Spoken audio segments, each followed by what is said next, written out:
Welcome, dear friends, to part 2 of part 14 of exploring the advent of divine justice. And tonight, dear friends, we will also start part 15. So without any further ado, we'll have our opening prayer. Thank you. O my Lord, my defender, my help in peril, lowly do I entreat thee, ailing do I come unto thee to be healed. Humbly do I cry out to thee with my tongue, my soul, my spirit.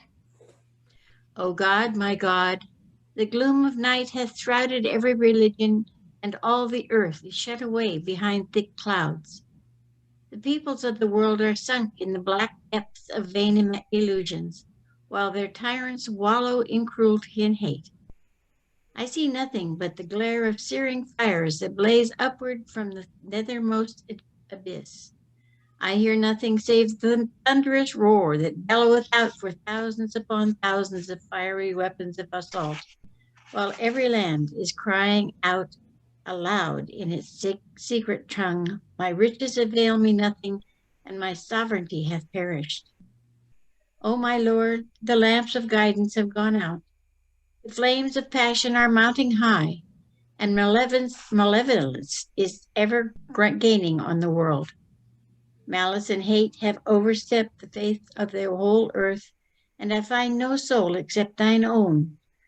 Oppressed, small bland, who are rising up this cry, make haste to love, make haste to trust, make haste to give, to guidance come.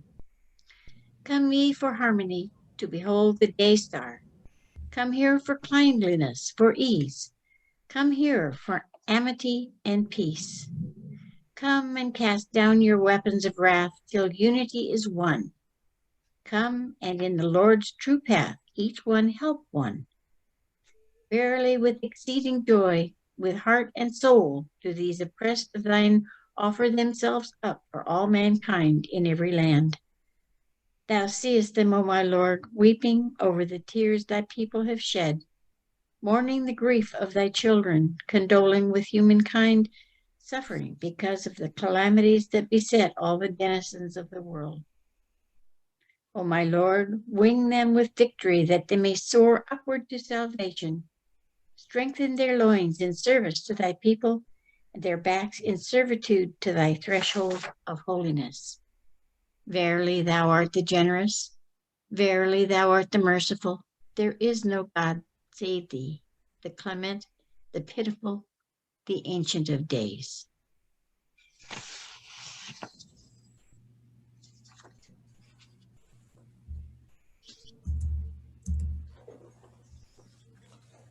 Excellent. Thank you, Miss Claudia.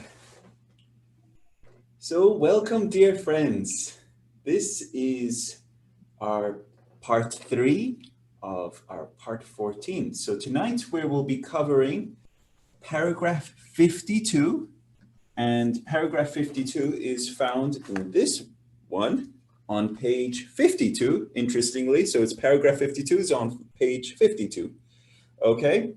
And it starts, let them call to mind, okay? And in this one, if you have this copy, it's found on page, it says on page 29, okay? So on page 29 here, okay? So I'm going to have my friend, Miss Jenny, will be reading the paragraph 52. So let me share my screen. Oh, I just opened it. I didn't mean, haven't not shared it. There, share and share. Okay, there we go.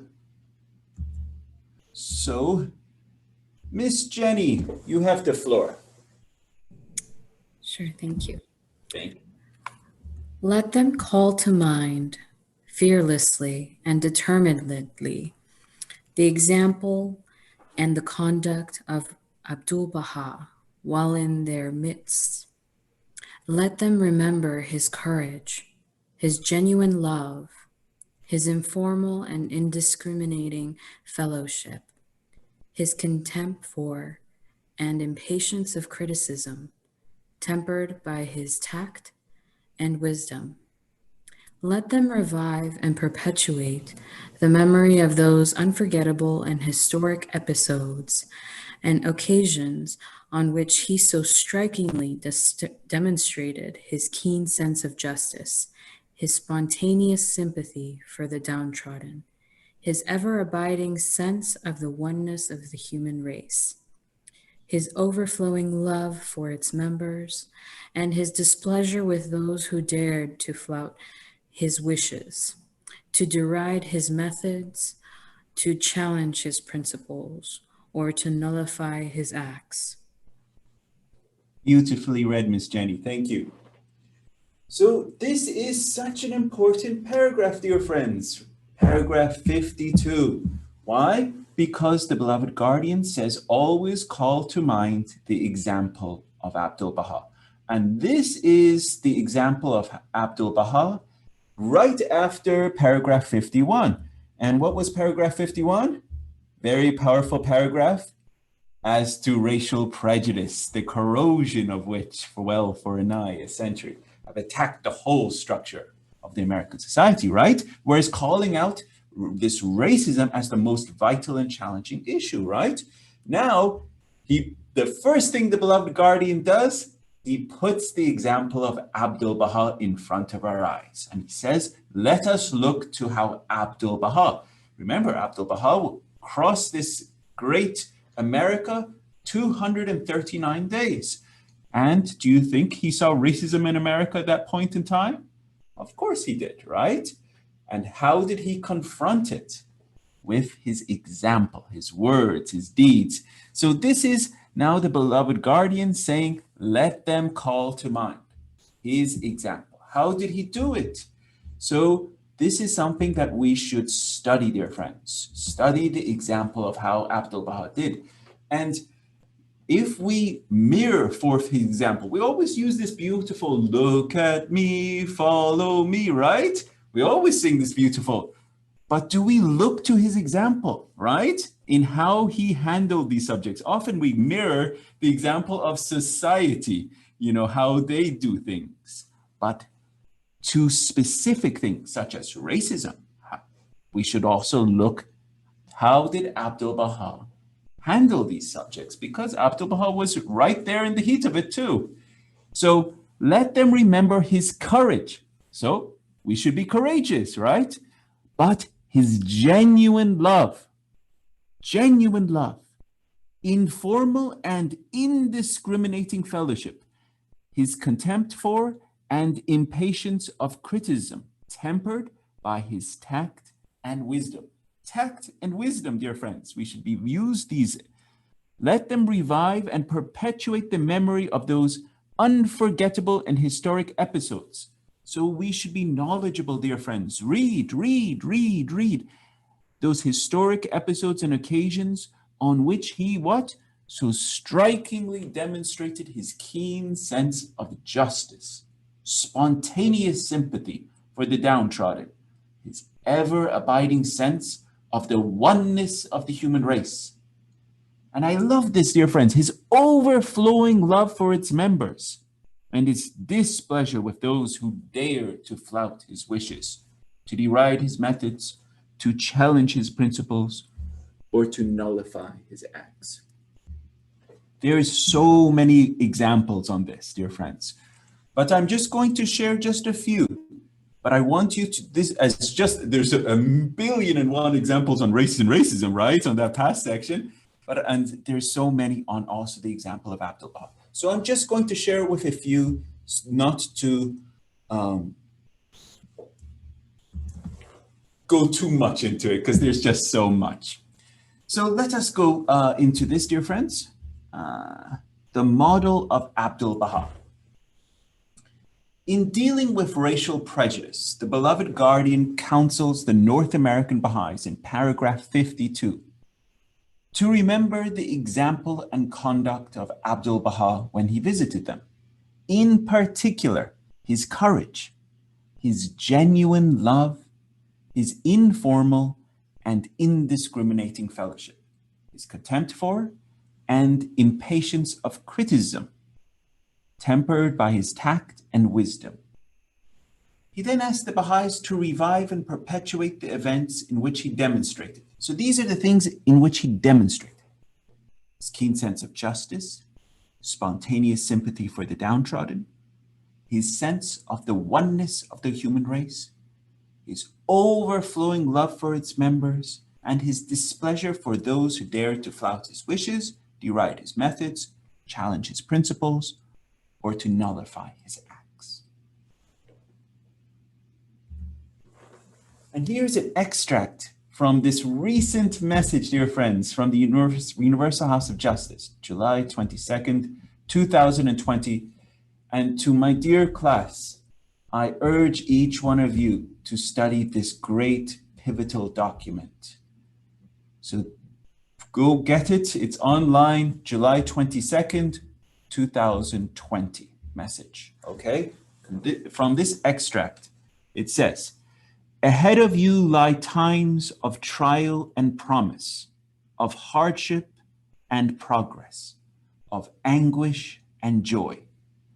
Under all conditions," this is from the Supreme House of Justice, it says, "under all conditions, the Master is your solace and support for those who aspire to lasting change. His example guides the way, tactful and wise in his approach, penetrating in utterance, indiscriminating in fellowship, unfailing in sympathy for the downtrodden, courageous in conduct, persevering in action, imperturbable in the face of tests, unwavering in his keen sense of justice. And to all who arise to emulate him, he offers this unfailing assurance: that which is confirmed is the oneness of the world of humanity. Every soul who serveth this oneness will undoubtedly be assisted and confirmed."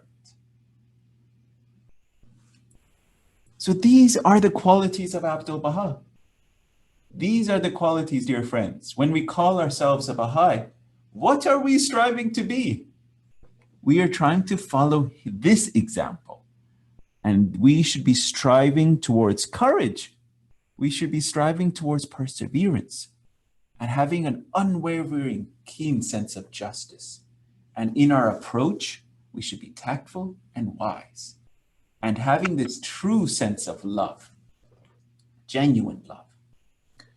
And something that I said in a prior session, when I said, what does it mean to be a Baha'i? It means to be a promoter of the oneness of humanity, an active promoter of the oneness of humanity. Dear Tesfai, you unmuted yourself, please. Yeah, you know what is, when you come to the wisdoms of the writings of Baha'u'llah, it reminds me that is to be the source of courage and power is a promotion of the word of God and the steadfastness in his love. That's what he says. So what the courage means, it's not an easy thing to be Baha'i and to promote also the word of God and the steadfastness. Yeah, that's not an easy thing. So go ahead. I just want to comment. It is an interesting question, dear Tesfai.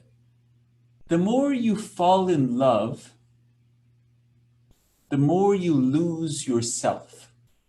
You know, the easiest example I could give is when you fall in love with whether you're a lady, you fall in love with a man, or you're a man falling in love with a lady. The more you fall in love, you often do things that are irrational and things that you would never think to ever do. And would you say that is courageous? And it's because your heart burns, right? You would just do them because you're in love. That is, I think, is a selfless stage. Right? When we are in selfless state, but the Baha'is, we are not reached that level, I think, because of our maturity level is not yet reached that stage. We are still struggling and promoting day by day to be better and better. We often, as an example, use these generalizations, my dear friend Tesfaye, the Baha'is, we group ourselves into big, groups. We should focus on ourselves. And that is it. How am I progressing? This is the most important. The Baha'i faith came to Tesfaye. The Baha'i faith came to my dear friend David, to Miss Kathy, to Miss Darla. His Holiness Baha'u'llah sacrificed himself for each one of you. Now, how are we, myself included, how are we following the example, right? So to make this generalization, the Baha'is are not, this or that, that's irrelevant. But what are we doing, for the transformation so that we can affect a change in the humanity? This is the most important thing. So, dear friends, we progress, we carry on. So this is the example of Abdu'l Bahá. And it's so amazing. What I love is this. Now here, the beloved guardian is placing this right after that pivotal paragraph 51. So he's now saying, this is the example of Abdu'l Bahá, how to confront racism directly. So we now want to share with you this example of this Louis Gregory and the transformative, what did Abdu'l Bahá do to the Louis Gregory? So this is so amazing. And this is the example of Abdu'l Bahá. So in 1911, His Holiness Abdu'l Bahá invited a well-known African-American Baha'i, Louis Gregory, to visit him. And during the visit, Abdu'l Bahá stressed to Louis Gregory the significance of race unity and of bringing together white and Black Americans. Louis Gregory traveled to Egypt, where Abdu'l Bahá was staying at the time. He then visited the Baha'i holy places in Palestine. And Gregory recalls, Abdu'l Bahá said many wonderful things during my brief contact with him in Egypt, which lasted less than a fortnight. But more than anything else, his discourse was about the American race problem. After the pilgrimage, Abdu'l Bahá continued to urge Gregory to work for unity and harmony between the races. So this was an incredible pilgrimage that Louis Gregory encountered. So he was the second African American to go on pilgrimage. Does anyone remember the first one? Yes, Miss Kathy. Robert Turner. Robert Turner. Excellent, Robert Turner. And does anyone know his title? Butler. Miss Yuda, do you know his title? Well, he was butler to Phoebe Hearst. That's true. That's true. He was the butler to Miss Phoebe Hearst. But when I use title, he had just like we say, hand of the cause of God. He has a title in this faith. His title is Disciple of Abdu'l Bahá. And as dear friends, we should know these titles because just like we say, hand of the cause of God, Mr. Ali Akbar Frutan, this is a disciple of Abdu'l Bahá. And this individual, Mr. Robert Turner, for the entire faith of God, we will study his life as more and more great scholars and historians will study his life, and we will learn that he will be the gate to bring in the entire African American race to this faith because of his purity and his love. So this is an incredible thing, and same as our dear friend, Mr. Louis Gregory, hand of the cause of God. So these souls will be studied for the entire faith, the history of the faith. So let us go into who these souls are. His Holiness Abdu'l Bahá deplored the racial segregation prevalent in the United States and strongly urged the friends to associate with each other in the utmost joy and happiness. He called for such a gathering, and it took place Wednesday, April 17th, at the home of Mr. and Mrs. Kinney, where Baha'is and their friends of both the black and white races met in unity. He prepared and served the meal himself, speaking of the human family as a garden of flowers of various hues. The master was most happy, and the spirit of the friends was high. It was felt that this was a landmark in the city. This memorable event was followed by a public address at the hotel. Dear friends, I bring this history of the encounter of Abdu'l Bahá so that you, dear friends, get inspired to go read these accounts. Abdu'l Bahá arrived in Montclair, New Jersey, and this is so amazing, on Friday, June 21st, 1912, staying in a house he had rented in advance. Most of his time was occupied in talking with the people who came to see him.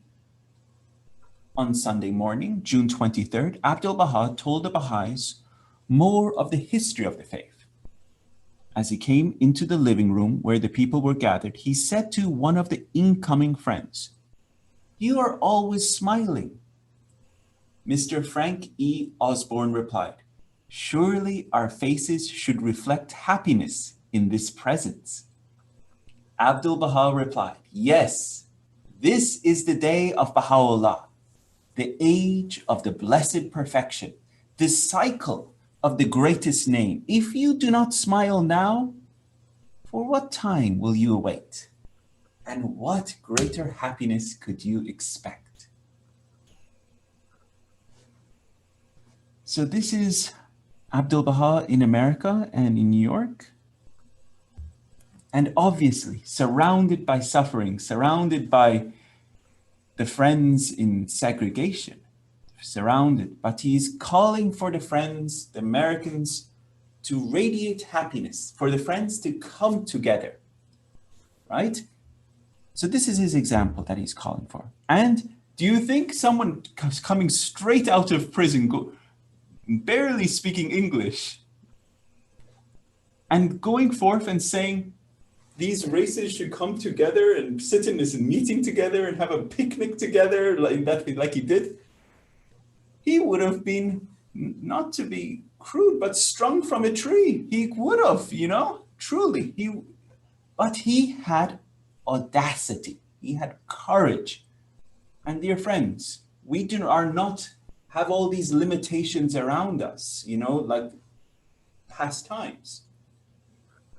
But we should have that level of courage to speak forth of the oneness of humanity, our love for African Americans. We should have that level of courage as Abdu'l Bahá had. So this is in Montclair. This is very beautiful, and this is his encounter. So I'm sharing this episode that happened in New York, the city of the covenant. So Abdu'l Bahá left Montclair at 8:30 a.m.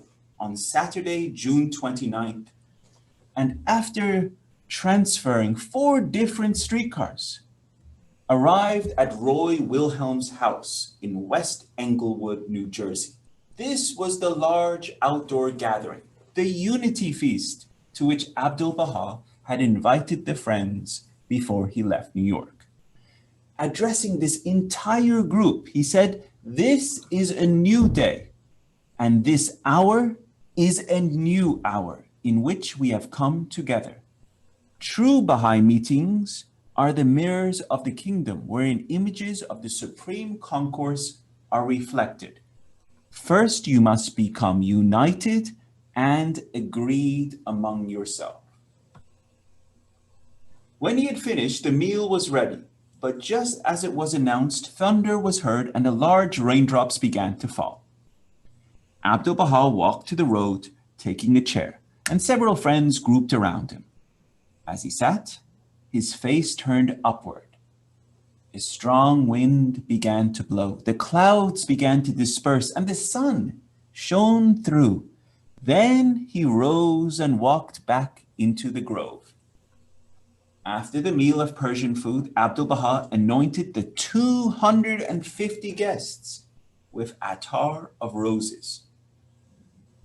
After dark, as the friends sat down on the lawn with candles, Abdu'l Bahá spoke, ending as he walked into the darkness. Peace be with you. I will pray for you.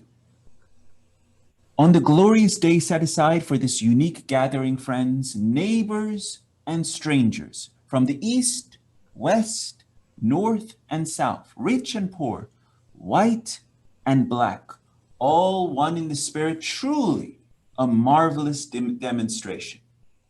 Some of the people present that day included, here are the names, dear friends: Bertha Clark, Mary Ford, Sylvia Gannett, Maud Gadot, Lua Getzinger, Mrs. Gertrude Harris, Mr. Hooper Harris, Bertha Herklotz, Ali Cooley Khan, Florence Khan, Mr. and Mrs. Edward Kinney, Florian Krug, Marjorie Morton, Grace Ober, Grace Robarts, Martha Root, Charlotte Segler, Erwin Smith, Juliet Thompson, Neville Thomas, Amalia Tyler, Roy Wilhelm, and his mother, and many more, too numerous to mention. About 450 persons were gathered. What a gathering, what a gathering. And here, dear friends, is a picture of this Unity Feast, 1912. So this was a demonstration of the Master's love and the unity he wanted to bring about, bringing about to people from the north, to the south, east, west, black, white, regardless, his outpouring of love, his example that he was pouring out to everybody. Son, is this the formative age? This was this is in the heroic age, because the Heroic, yeah. That's right, because the formative age starts from the passing of the beloved guardians, says more applicably from the passing of the Abdu'l Bahá's sister, Bahia Khanum, but in so this is the passing of Abdu'l Bahá was in 1921, but this is still the heroic age.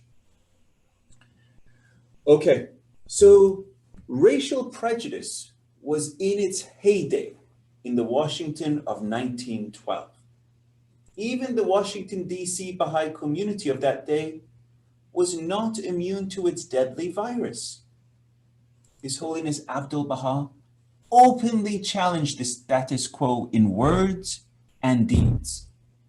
Speaking at Howard University, an all-Black institution, he said, "If the heart is pure, white or black, or any color makes no difference. God does not look at color, he looks at the hearts." So he immediately challenged it, his courage. And here, dear friends, is was from the publication Baha'i Leader at Howard University, head of Oriental religious sect, delivers lecture to the student body. So let us have a reader. Let's continue on this little extract on history. Dear David, you're up. Go for it. Today, the Master went to Howard University, an educational institution for Blacks. The host, mostly Black with a few whites, had made special arrangements so that when the Master arrived, he was welcomed by music from the band while the audience applauded with excitement and exuberance. It is difficult to describe the scene adequately. The president of the university was very cordial and introduced Abdu'l Bahá as the prophet of peace and the harbinger of unity and salvation. Then the Master rose from his seat and spoke on the subject of the harmony between Blacks and whites and the unity of humankind. The audience repeatedly applauded him during the talk, delighted at his words. At the conclusion, the president of the university thanked Abdu'l Bahá on behalf of all those gathered. As he left the auditorium, group after group formed two lines, one on each side, all showing their highest respect by bowing and waving their hats and handkerchiefs in farewell to the beloved master. So this is a very significant talk, and dear friends, this is in promulgation of universal peace that we can find this talk, and urge you, dear friends, not only to study the talks of Abdu'l Bahá, but the example of Abdu'l Bahá in giving talks on this subject. This is one of the first things he did. So if we're to follow his example, we should be giving talks on the oneness of humanity, the harmony between blacks and whites, the harmony that there is only one race, there is only one race in the sense of one humanity. So our love should be pouring out, just as Abdu'l Bahá was. So here, this is an actual picture. This is the students gathering near Minor Hall at Howard University. So this is a picture right there. This is the gathering. And this is the building where it was held.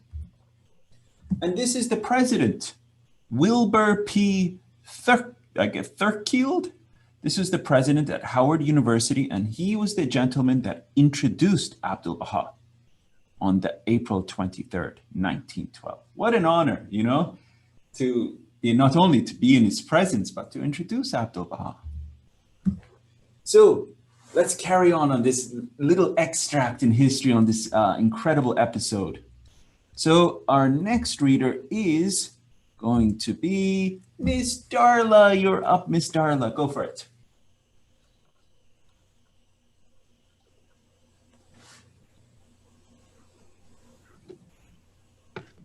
Tuesday, April 23rd.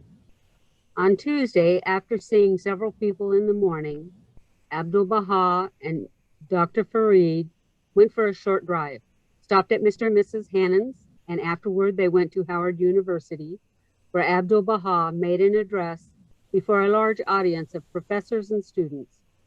He dwelt largely upon the need of love and unity between the white and black races, and spoke of the gratitude which the colored people should feel for the whites, because through them came not only freedom for their race, but it was the beginning of freedom for all slaves. He also told through education the differences between the two races would be lessened. Excellent. Thank you. Miss Deborah, could you read this one?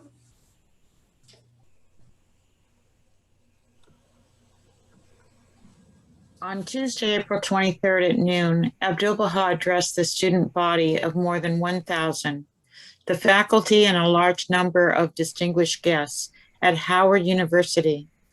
This was a most notable occasion, and here, as everywhere, when both white and colored people were present, Abdu'l Bahá seemed happiest. The address was received with breathless attention by the vast audience and was followed by a positive ovation and a recall.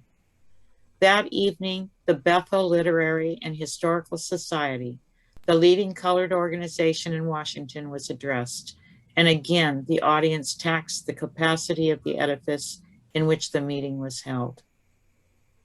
So why I have Agnes Parsons in the back in these two extracts? This is from Agnes Parsons' diary, and it's Abdu'l Bahá in America. This is part of Agnes Parsons' diary. So this is her diary notes of that episode. And so, Ehsan, yes, please. I'd like to make a comment that, please. These talks are being done during Rizvan. Excellent. Yes, wonderful, wonderful. Thank you, thank you. That would be wonderful to hear. That's right. This is the time period, April 23rd, and I'm sure that this is the time period that it was happening. So here is Abdu'l Bahá in Washington. This is the actual historical newspaper extract. You can see it says Baha'i leader at Howard University, head of Oriental religious sect, delivers a lecture to the student body. And it says, Washington, the effect of freedom in this country reacted all over the world. It says, Washington, April 25th, Abdu'l Bahá Abbas Effendi, Oriental seer and world leader of the Baha'i movement, delivered the last of his series of lectures here tonight. In an address to the students of Howard University, he said, let us recall the fact that the first proclamation of liberty, of freedom from slavery, was accomplished in this continent. The white man went into war for the sake of the colored. They were forfeiting possessions and sacrificing lives in order that the colored might be freed from bondage. And this has had tremendous effects upon the sociology of other parts. The colored people of Africa were in a most terrible state of bondage, and the European powers, emulating the American altruism, accomplished a proclamation of universal liberty. So, dear friends, this is extracts also from Promulgation of Universal Peace. So you can go to it. You can see the full letter there. But this is from the newspaper account. So, moving on, dear friends, we're going to explore more on this Louis Gregory. What an individual, and I urge you to study this gentleman. What an incredible light he was. At an all-whites luncheon, where many of the glitterati of Washington society were present, Abdu'l Bahá suddenly stood up, looked all around, and said to his host, "Where is Mr. Gregory? Bring Mr. Gregory." The host rushed to get Louis Gregory, who was no doubt thought to be one of the blacks serving those present at the table. Mr. Gregory was brought to the head of the table and seated in the place of honor at Abdu'l Bahá's right. In Washington, His Holiness Abdu'l Bahá asserted that harmony between the black and white races would be an assurance of world peace.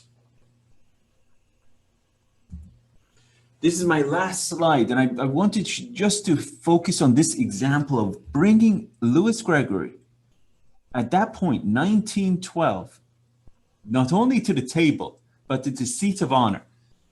This is the very powerful slide. It says, diversity is having a seat at the table. Inclusion is having a voice. And belonging is having that voice be heard. So in one movement, Abdu'l Bahá did all of that by bringing Louis Gregory to the table, by not only showing that demonstration of diversity, by including him and giving him that sense of belonging. One movement, and his genuine love, his courage. You see this? So this was just one movement of Abdu'l Bahá.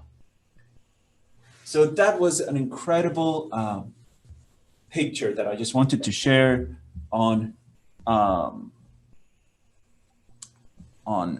Louis Gregory, on the example of Abdu'l Bahá.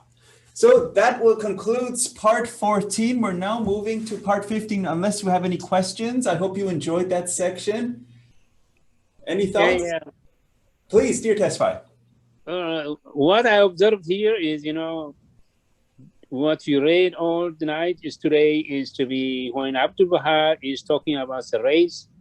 He never used the word Negro like the Guardian, but he says all the time black and white. And why is that he didn't mention like that? Is it to be the Guardian saying using the word Negro is to be more specified, or what's the reason? Great question, dear testify. The Universal House of Justice actually has a letter on this, and the beloved guardian used the terminology that was current at the time. So the words that the beloved guardian used in this day and age, the friends may look, no, that's not appropriate, that's not right. But the beloved guardian used the words that were applicable at the time so that the friends could hear the words that were voiced. Because if the beloved guardian used the words African Americans or You know, they were not even considered Americans at that point in 1912. They hadn't received rights. They were still in many places still mentally considered in bondage. It was just 1912 at that point, and they were still considered servants in most areas. But to be called African Americans would be an overreach. So do you see? That is why the beloved guardian used the term that the Americans could understand. Understand? So the House of Justice, there's a letter on it, and I can share that with the friends on that. Actually, my dear friend Dennis McGregor, I believe, sent that to me. So on that. Okay, so let us move on, dear friends. Now we're going to get into this section, and again, urge you to read and reread these sections, because paragraph 52, example of how Abdu'l Bahá approached the issue of racism. Now we're getting into these very powerful paragraphs, 53 through 58. How does the beloved guardian now say we should approach racism as a whole? So this is very important. May I ask a question? Of course, dear Amir, please. So in two of the last slides, you mentioned that Abdu'l Bahá was kind of the civil war in the United States as a means to end slavery in the States. So the question is, I was under the impression that Baha'is are kind of against war and aggression as a means to issues. So how can you praise and say that to the black to thank the white for going into war to get the black out of slavery? I understand your. So where Abdu'l Bahá is saying that the blacks should be appreciative to the whites, is that your question, dear Amir? Why they should be appreciative? Is that what your question? Yeah, it's both that and just the fact that it was sounds like a good thing to do, to go into war to achieve that goal. Gotcha. Is that which somewhat contradict with the idea of army war are not the means to resolve issue, even if they are very important. Excellent point. Okay, so this is something, dear friends, is a great question. Thank you, Amir, for raising it. Great question. And I'm sure many of our dear friends here can answer far better than I can. So first of all, I urge you to read that talk in Promulgation of Universal Peace for yourself. First, read it for yourself. Number two, His Holiness Abdu'l Bahá, when he was explaining that the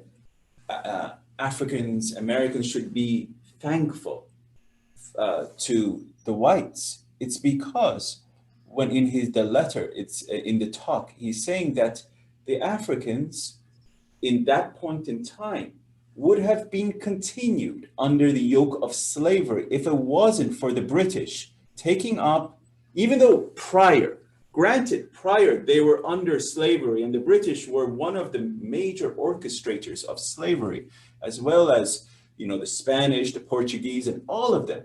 But at that point in time, the British were the first to disband slavery. And they were the first to say slavery is abhorrent. And then when the British made that mandate, they fought tooth and nail to go fight to make sure that slavery is nowhere. That was really what, and then they also brought education to their colonies. So this is another thing that they did. So even though under the yoke of slavery in these areas, such as Africa and other areas, the slaves, the enslaved peoples were suffering. But when they were freed, they started having access to these privileges of education, privileges of a better life. And so it's saying, be thankful that the British freed you, brought you out of this yoke of slavery. Be thankful, because God knows there were many other countries that were still not doing that. And so he's saying, be thankful for that. That's really where it's getting at, dear Amir, where Abdu'l Bahá is saying, be thankful. But Dr. Bayat, and as well as Karen, Dr. Bayat had his hand first, please. Yes, if I understood the question of Amir Jan, it's particularly referring to the fact that Abdu'l Bahá says the whites went to war to free you. It could easily refer to the War of Independence in the United States, where the northern republics, mostly white, fought against the southern states to free African Americans and end slavery. Although there were many other reasons for the cause, but this was clearly one of the reasons. So Abdu'l Bahá basically is referring to the sacrifices that the whites did so that the blacks will be freed. He's not encouraging wars. He's just referring to the sacrifices that the white did in order to free the blacks in United States. That's what I understood of that concept. Thank you. Excellent point, Dr. Bayat. Thank you. Ms. Karen, please. Yes, also in Promulgation of Universal Peace, there is a passage, and I'm trying to find the particular page, but Abdu'l Bahá lays upon both black and white something that is difficult for each to do, especially when viewing the long range of history and current affairs. And the passage says this: I hope that you attain to such a high degree that, and this is impossible except through love, you must try to create love between yourselves, and this love does not come about unless you are grateful to the whites. But he goes further, and the whites are loving toward you and endeavor to promote your advancement and enhance your honor. This will be the cause of love. Differences between black and white will be completely obliterated. Indeed, ethnic and national differences with all disappear. And it seems to, in reading that, what I take away, one of the things I take away is that each group of people is called upon to do that which is hardest, Right, as members of the same human race, in order to create that love and unity. Without having that view, it comes very hard and may not accomplish. So in keeping with tonight's theme about following Abdu'l Bahá's example, it seems so pertinent now that we bring this ever more before all people, that we have to strive to do that which is hardest for us. And through that, we build our unity. Thank you. Thank you, thank you, thank you. All right. Thank you, Amir, for that question. Pat, please. Just very quickly, context is everything. You know, and a talk given at Howard University in 1912 is so far away from what any of us could imagine a talk given at a university would be.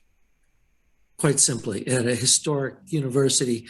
This is the age of the founding of the NAACP, the writings of W.E.B. Du Bois.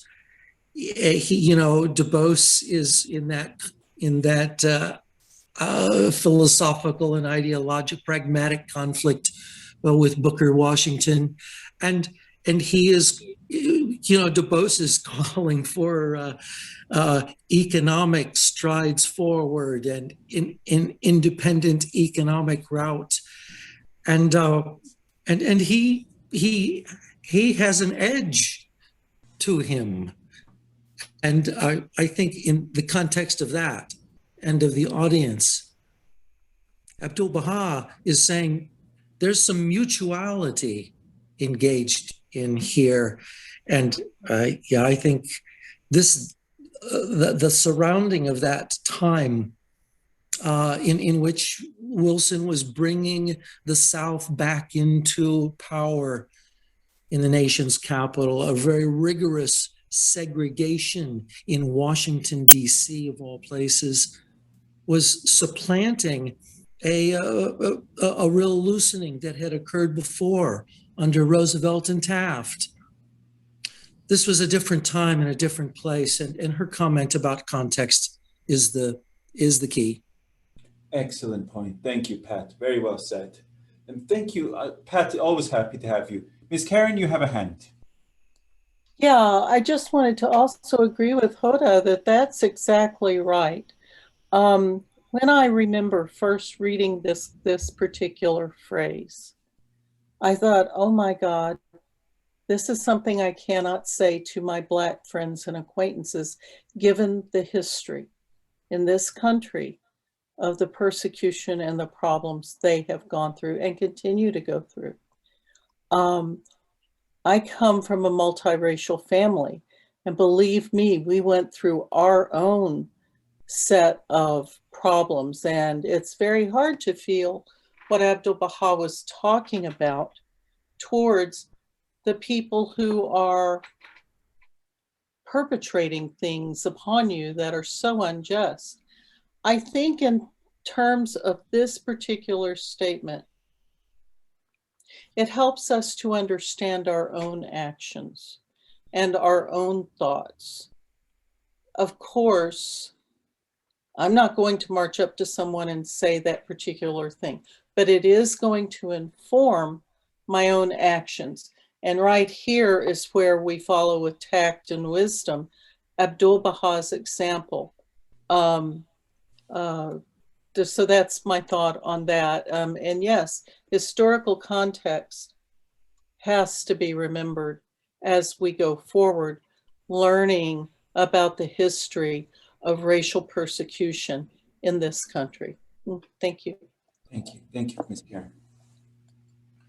All right. Let us move to now the paragraphs 53 through 58. Thank you so much. Wonderful questions and discussion on this end. Okay, let us go here. Okay, here we go. Let me check my time. Okay, got a good half an hour. Okay, so these are paragraphs 53 through 58. In these paragraphs, we're going to be covering the Baha'i perspective on race, acknowledging human diversity, refuting what this biological concept of race is, positive discrimination in favor of minorities, as well as freedom from racial prejudice, as well as we'll just touch on progress on race unity. So these are just some of the themes that we'll be exploring. And this is one of the large sections, so probably will take at least 2 sessions to cover this one. So our first reader is Miss Karen. Okay, this is one of the greatest paragraphs, so go for it. To discriminate against any race on the ground of its being socially backward, politically immature, and numerically in a minority is a flagrant violation of the spirit that animates the faith of Baha'u'llah. The consciousness of any division or cleavage in its ranks is alien to its very purpose, principles, and ideals. Once its members have fully recognized the claim of its author and, by identifying themselves with its administrative order, accepted unreservedly the principles and laws embodied in its teachings, every differentiation of class, creed, or color must automatically be obliterated and never be allowed under any pretext, and however great the pressure of events or of public opinion, to reassert itself. If any discrimination is at all to be tolerated, it should be a discrimination not against, but rather in favor of the minority, be it racial or otherwise. Unlike the nations and peoples of the earth, be they of the East or of the West, democratic or authoritarian, communist or capitalist, whether belonging to the old world or the new, who either ignore, trample upon, or extirpate the racial, religious, or political minorities within the sphere of their jurisdiction, every organized community enlisted under the banner of Baha'u'llah should feel it to be its first and inescapable obligation to nurture, encourage, and safeguard every minority belonging to any faith, race, class, or nation within it. Beautiful, Loretta. Thank you, Ms. Karen. Keep going. It's a long paragraph. Okay. So great and vital is this principle that in such circumstances as when an equal number of ballots have been cast in an election, or where the qualifications for any office are balanced as between the various races, faiths, or nationalities within the community, priority should unhesitatingly be accorded the party representing the minority, and this for no other reason except to stimulate and encourage it and afford it an opportunity to further the interests of the community. In the light of this principle, and bearing in mind the extreme desirability of having the minority elements participate and share responsibility in the conduct of Baha'i activity, it should be the duty of every Baha'i community so to arrange its affairs that in cases where individuals belonging to the diverse minority elements within it are already qualified and fulfill the necessary requirements, Baha'i representative institutions, be they assemblies, conventions, conferences, or committees, may have represented on them as many of these diverse elements, racial or otherwise, as possible. The adoption of such a course and faithful adherence to it would not only be a source of inspiration and encouragement to those elements that are numerically small and inadequately represented, but would demonstrate to the world at large the universality and representative character of the faith of Baha'u'llah and the freedom of his followers from the taint of those prejudices which have already wrought such havoc in the domestic affairs, as well as the foreign relationships of the nations. Thank you, Ms. Karen.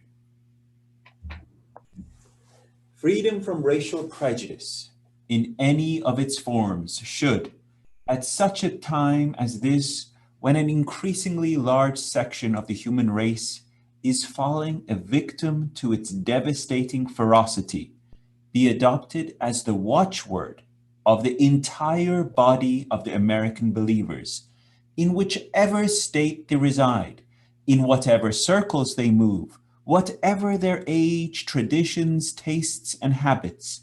It should be consistently demonstrated in every phase of their activity and life, whether in the Baha'i community or outside it, in public or in private, formally as well as informally, individually as well as in their official capacity as organized groups, committees, and assemblies. It should be deliberately cultivated through the various and everyday opportunities, no matter how insignificant that present themselves, whether in their homes, their business offices, their schools and colleges, their social parties and recreation grounds, their Baha'i meetings, conferences, conventions, summer schools, and assemblies. It should, above all else, become the keynote of the policy of that august body, which in its capacity as the national representative and the director and coordinator of the affairs of the community must set the example and facilitate the application of such a vital principle to the lives and activities of those whose interest it safeguards and represents. Let us have another reader. Okay, Hodajan, could you read this one for us?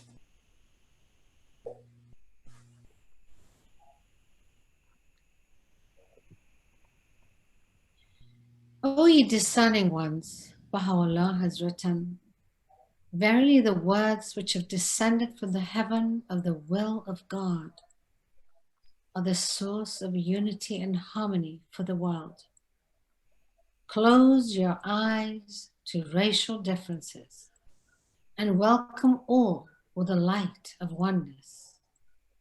We desire but the good of the world and the happiness of the nations, he proclaims, that all nations should become one in faith and all men as brothers, that the bonds of affection and unity between the sons of men should be strengthened, that the diversity of religion should cease and differences of race be annulled. Baha'u'llah hath said, writes Abdu'l Bahá, that the various races of humankind lend a composite harmony and beauty of color to the whole. Let all associate, therefore, in this great human garden, even as flowers grow and blend together side by side without discord or disagreement between them. Baha'u'llah, Abdu'l Bahá moreover has said, once compared the colored pupil to the black pupil of the eye, surrounded by the white. In this black pupil is seen the reflection of that which is before it, and through it the light of the Spirit shineth forth. Thank you, Hodajan.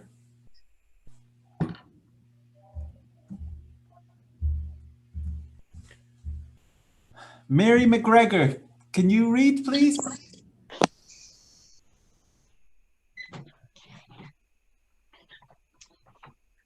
God, Abdu'l Bahá himself declares, maketh no distinction between the white and the black. If the hearts are pure, both are acceptable unto him. God is no respecter of persons on account of either color or race. All colors are acceptable unto him, be they white, black, or yellow. Inasmuch as all were created in the image of God, we must bring ourselves to realize that all embody divine possibilities. In the estimation of God, he states, all men are equal. There is no distinction or preference for any soul in the realm of his justice and equity. God did not make these divisions. He affirms, these divisions have had their origin in man himself. Therefore, as they are against the plan and purpose of God, they are false and imaginary. In the estimation of God, he again affirms, there is no distinction of color. All are one in the color and beauty of servitude to him. Color is not important. The heart is all important. It mattereth not what the exterior may be, if the heart is pure and white within. God doeth not behold differences of hue and complexion. He looketh at the hearts. Thank you, Mary. Very well read. Thank you. Okay. He whose morals and virtues are praiseworthy is preferred in the presence of God. He who is devoted to the kingdom is most beloved. In the realm of Genesis and creation, the question of color is of least importance. Throughout the animal kingdom, he explains, we do not find the creatures separated because of color. They recognize unity of species and oneness of kind. If we do not find color distinction drawn in a kingdom of lower intelligence and reason, how can it be justified among human beings, especially when we know that all have come from the same source and belong to the same household? In origin and intention of creation, mankind is one. Distinctions of race and color have arisen afterward. Man is endowed with superior reasoning, power, and the faculty of perception. He further explains, he is the manifestation of divine bestowals. Shall racial ideas prevail and obscure the creative purpose of unity in his kingdom? One of the important questions, he significantly remarks, which affect the unity and the solidarity of mankind is the fellowship and equality of the white and colored races. Between these two races, certain points of agreement and points of distinction exist, which warrant just and mutual consideration. The points of contact are many. In this country, the United States of America, patriotism is common to both races. All have equal rights to citizenship, speak one language, receive the blessings of the same civilization, and follow the precepts of the same religion. In fact, numerous points of partnership and agreement exist between the two races, whereas the one point of distinction is that of color. Shall this, the least of all distinctions, be allowed to separate you as races and individuals? This variety in forms and coloring, he stresses, which is manifest in all the kingdoms, is according to creative wisdom and hath a divine purpose. The diversity in the human family, he claims, should be the cause of love and harmony, as it is in music, where many different notes blend together in the making of a perfect chord.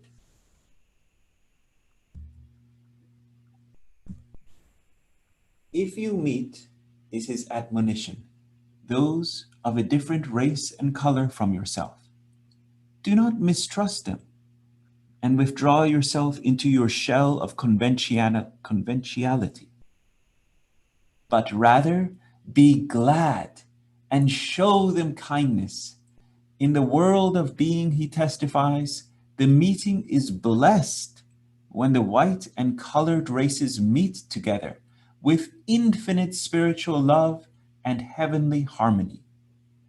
When such meetings are established and the participants associate with each other with perfect love, unity, and kindness, the angels of the kingdom praise them, and the beauty of Baha'u'llah addresseth them. Blessed are ye, blessed are ye.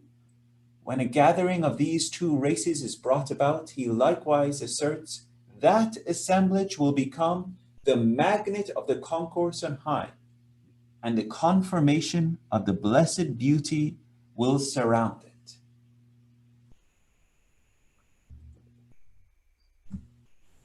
Strive earnestly. He again exhorts both races and put forth your greatest endeavor toward the accomplishment of this fellowship and the cementing of this bond of brotherhood between you. Such an attainment is not possible without will and effort on the part of each, from one expressions of gratitude and appreciation, from the other kindliness and recognition of equality. Each one should endeavor to develop and assist the other toward mutual advancement. Love and unity will be fostered between you, thereby bringing about the oneness of mankind. For the accomplishment of unity between the colored and white will be an assurance of the world's peace.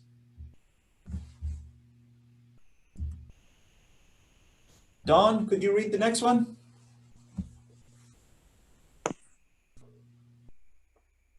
I hope he thus addresses members of the white race, that you may cause that downtrodden race to become glorious, and to be joined with the white race, to serve the world of man with the utmost sincerity, faithfulness, love, and purity.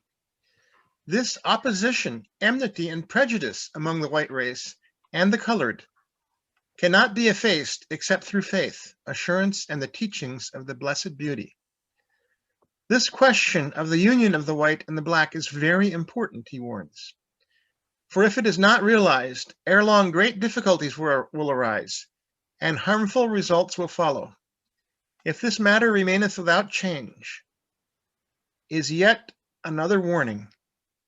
Enmity will be increased day by day, and the final result will be hardship and may end in bloodshed. Thank you, Don. Okay. You know, I have some quotes for you. Yes, Tesfaya? Yeah, you know, I remember something that quotations come to my mind when we talk about race. In the 1923, you know, after the passing of Abdu'l Bahá, Emperor Haile Selassie, the Ethiopian emperor, when he joined to the love of nation, and he said that in the meeting that if white people, they don't like black people, what you have to do is you have to take the black part of your eye from your eyes and you'll see the difference. And then Mugabe from South Africa, he said that when you see a white man during the wedding time wearing the black suit with white shirt and then black shoes, how they look elegant and beautiful. Look at the beauty. And then he mentioned like that both these two leaders. So I just try to highlight the race things that you are mentioning here. Beautiful examples. Love it. Thank you very much, Tesfaya, for sharing. And dear Tesfaya, you are our next reader. Please. Oh. All right.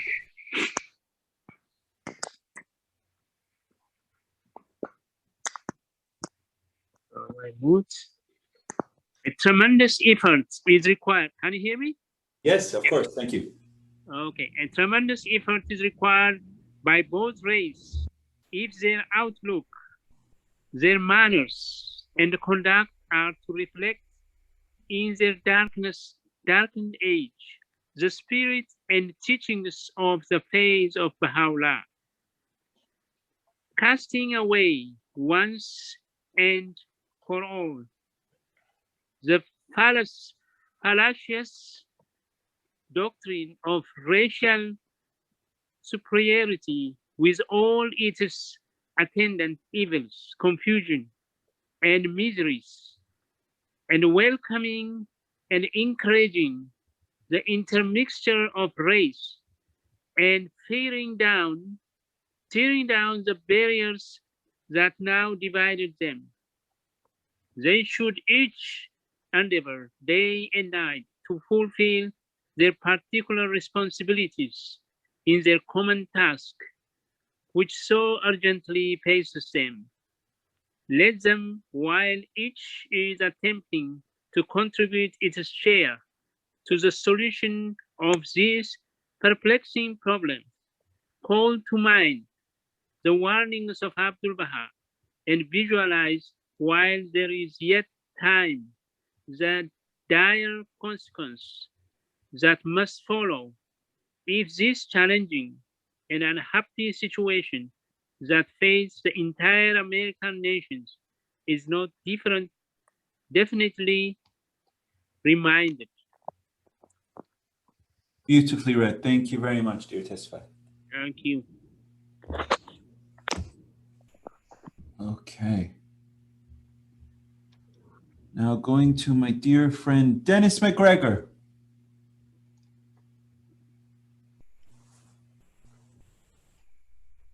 And he's back. Dennis, you're up. Go for it.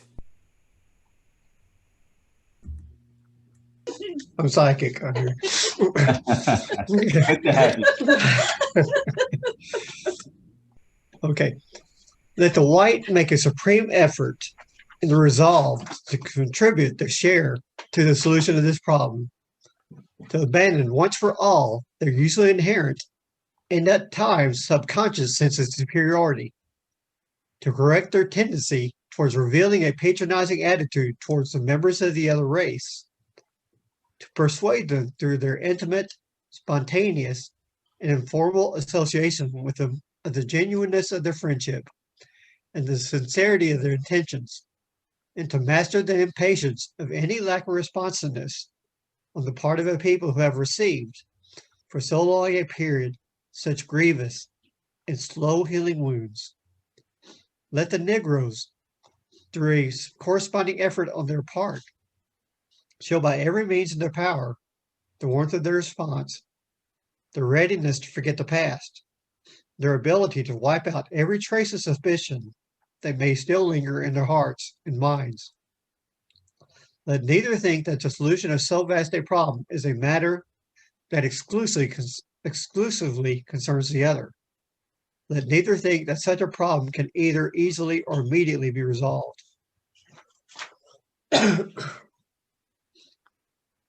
Carry on, dear Dennis. Let neither think that they can wait confidently for the solution of this problem until the initiative has been taken in the favorable circumstances created by agencies that stand outside the orbit of their faith.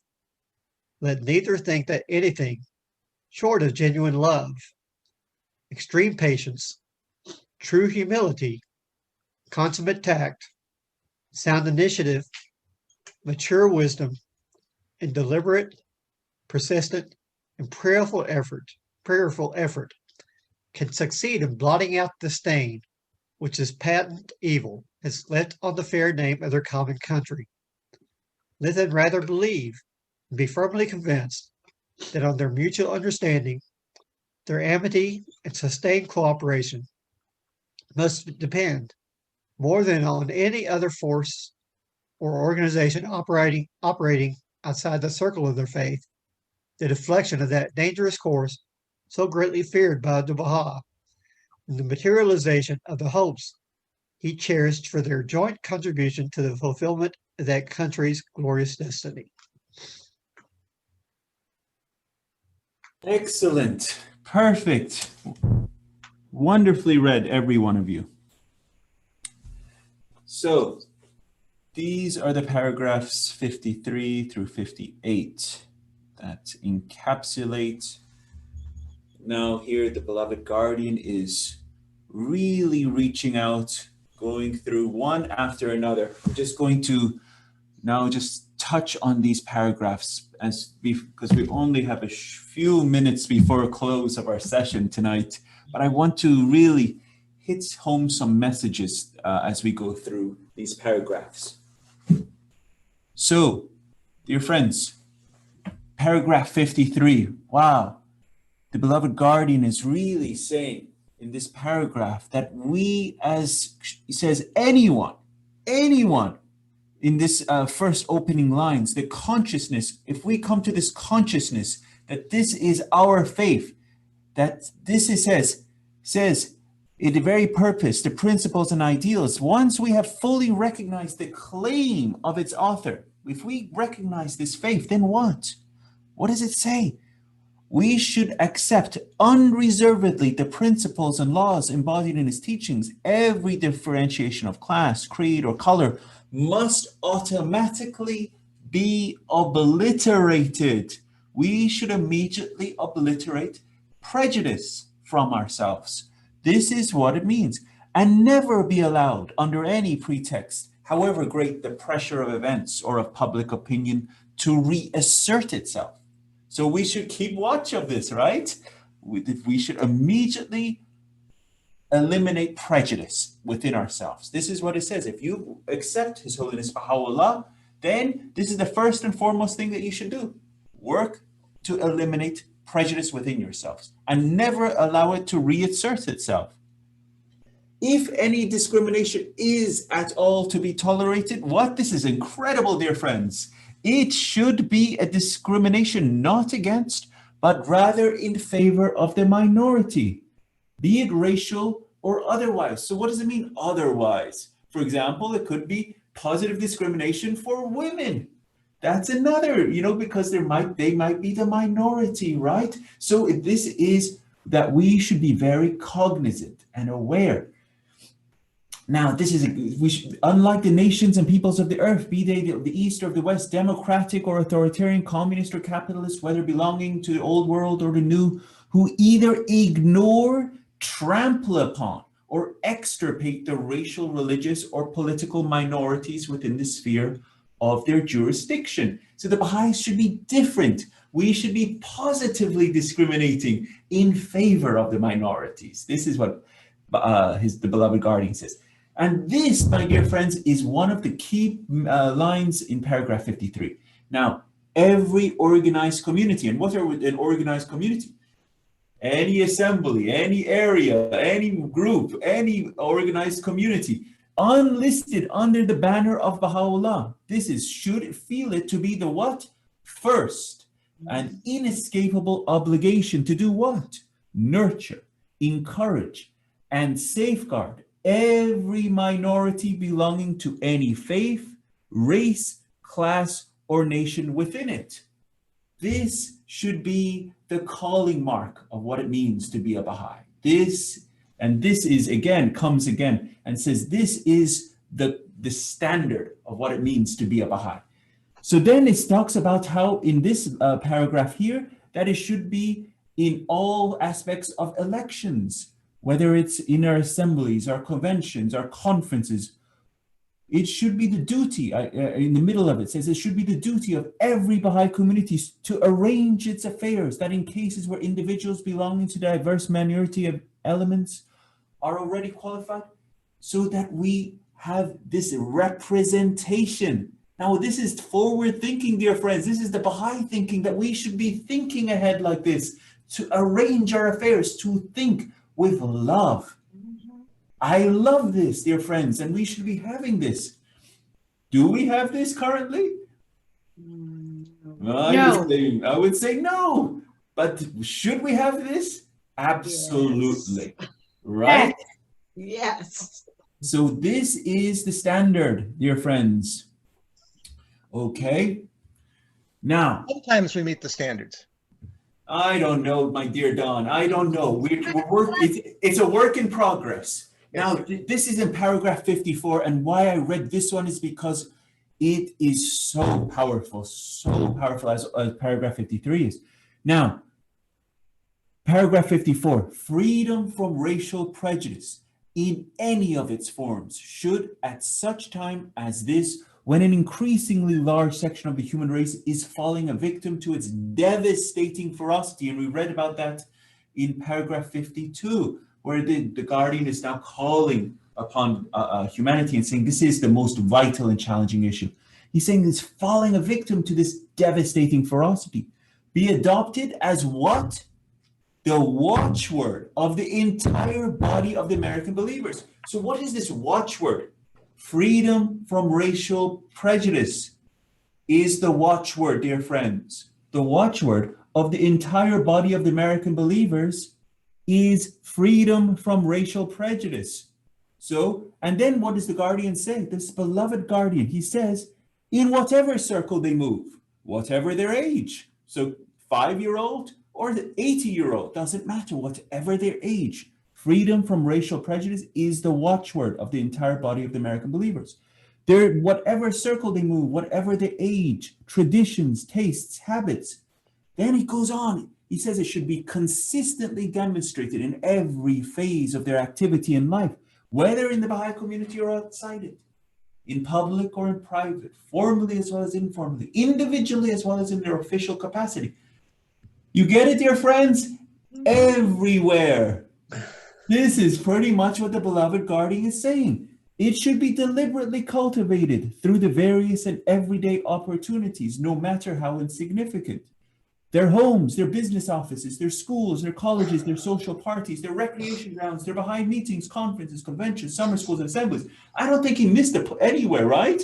He's saying the watchword of the entire Baha'i body of American believers is freedom from racial prejudice. This is the most important issue, and this should be on our tongues, this should be on our lips, this should be in our private homes, this should be at work. And really, dear friends, we're at 8:30, and I think that's a great note to close on. And so next week, we're really going to explore these paragraphs. So I hope you enjoyed this session and brought a lot of fruitful thoughts to you. And you see, dear friends, how important is this topic and why the beloved guardian is truly stressing it, because we see it in today's society. As when Abdu'l Bahá is saying, if we fail, we'll see the bloods in our streets. And we are seeing it, dear friends. We are seeing it. And the call is upon us to arise. Yes. Hey, we need to have a big vacuum to vacuum all this. I don't follow you, dear Tesfaye. What do you mean by having a big vacuum?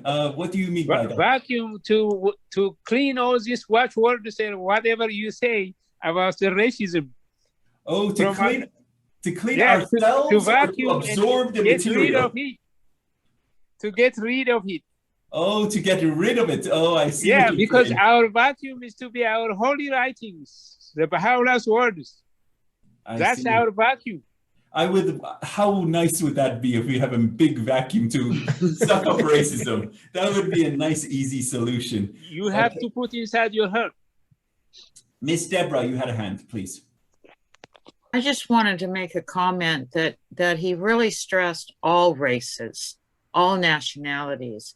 It's the prejudice between the black and the white is so great, but the white has been done so much damage towards the Native American Indians, the Japanese, especially after the World War I, or World War II, I mean, and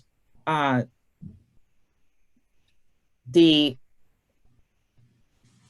Persians back in the 80s and such. We have done so much damage, and look at what's happening to now the shootings that is going on. It's not just towards one race, it's going against all nationalities and all colors. And it's being done by the white. Miss Deborah, not that is not true. Absolutely, prejudice is all over the place, and groups have hurt each other and caused atrocities. But till the blacks and the whites come together, there will be no peace. That's right. And this is very clear.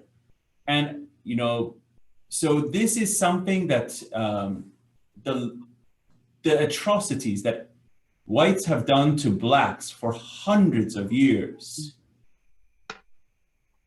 This is something that, dear friends, that, in this section, we just finished part 14, that I just very briefly touched on. And I know it was very powerful. And that section, I could have gone into far greater detail on the atrocities. And as dear Deborah, you're very correct. there were so many other accounts. What has happened in this country to Native Americans? What has happened in this country to Chinese Americans? What in this country has happened to Japanese Americans? But on a scale, dear friends, it is on a scale so much greater. And it's still happening, dear friends. It's still happening. The suffering in this country is still there. The pain has not gone away. And this is something that both have to come together. I go to dear Dawn, and then you will be our last hand of the evening. Okay, dear Dawn, and then we'll have closing prayer. Thank you so much. I would like to say a closing prayer if I could, please. Oh, there we go.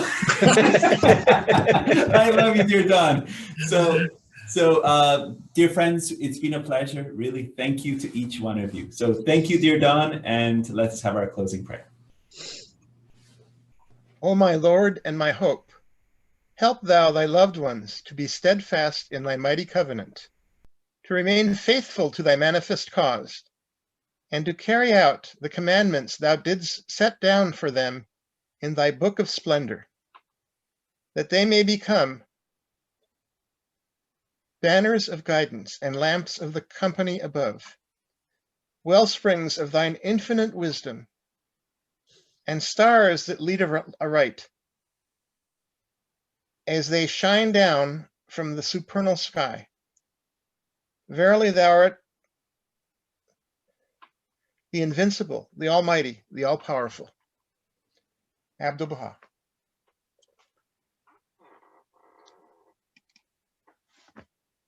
Thank you very much, Don. Thank you very much, every one of you, and wishing you a wonderful evening and morning in India and all across the world. Have a wonderful evening. Thank you so much to every one of you. Thank you, Esanja. Thank you. Thank you. Thank you so much. Good night. Thank you. Good night. Aloha. Everybody. No.